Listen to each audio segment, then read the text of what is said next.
तर नमस्कार मित्रांनो, मी तुम्हा सर्वांचं माझ्या या ब्लॉगमध्ये स्वागत करतो. ब्लॉग आवडल्यास लाईक करा, सबस्क्राईब करा आणि कमेंट करा.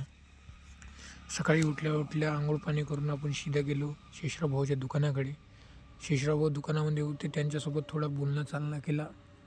बोललो भाऊला, म्हणलं दुकान बंद होता का नाही, म्हणाले. सीधा गेलो दुर्गामातेच्या मंदिराकडे. दुर्गामातेची आरती चालू होती. आरती चालू असताना सीधा आपण गेलो दिनूकाकाच्या दुकानात.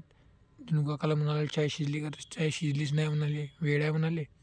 सीधा आपण शाळेच्या रस्त्याला निघालो. शाळेत जाताना जिल्हा परिषद शाळेतील मुलं झेंड्याची पाहदेक करत होते. तिकडे सर सुविचार, आज रिपब्लिक डे आहे म्हणून ते फळ्यावर रिपब्लिक डे सुद्धा लिहत होते. 26 जानेवारीच्या शुभेच्छा म्हणून सुद्धा लिहायला सुरुवात केलेली होती.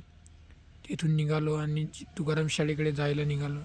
तुकाराम शाळेच्या बाहेर मुलं वाट पाहत होती की सर केव्हा येतील ना केव्हा आवाज आपल्याला मारतील.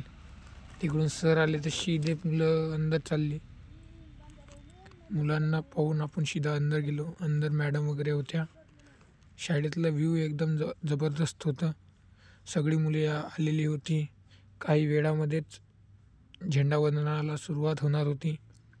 सगळ्यांचं प्रोत्साहन या कामामध्ये खूप चांगलं होतं.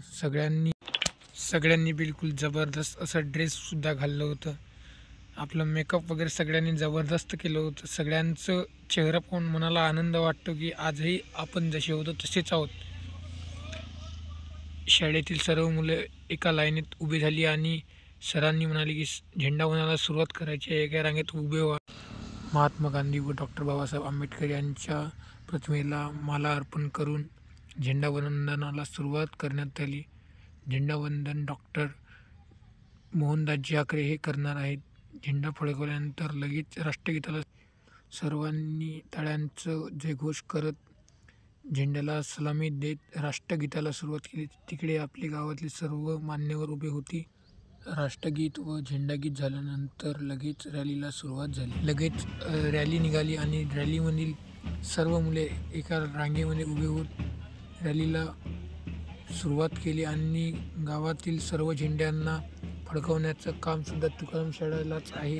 तरी सर्व झेंडे फडकवत तुकाराम शाळेतील मुलं हे सर्व झेंडे फडकवून झाल्यानंतर लगेच सांस्कृतिक कार्यक्रमाला सुद्धा सुरुवात झाली. सांस्कृतिक कार्यक्रम हे खूपच सुंदर होते. व्हिडिओ आवडल्यास व्हिडिओला लाईक, कमेंट, शेअर, चॅनलला सबस्क्राईब करा आणि आपल्याला सपोर्ट करत राहा.